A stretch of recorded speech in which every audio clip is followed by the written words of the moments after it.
This project is completely unique.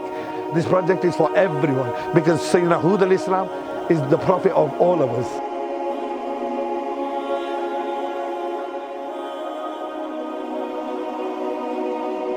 Thousands of years, the blessed resting place has been here.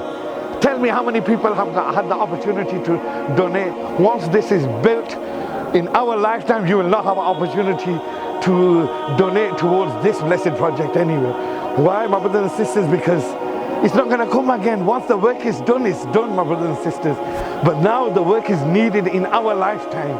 And this is the opportunity presented to you, my brothers and sisters. We're going to build one floor, which is going to be the ground floor.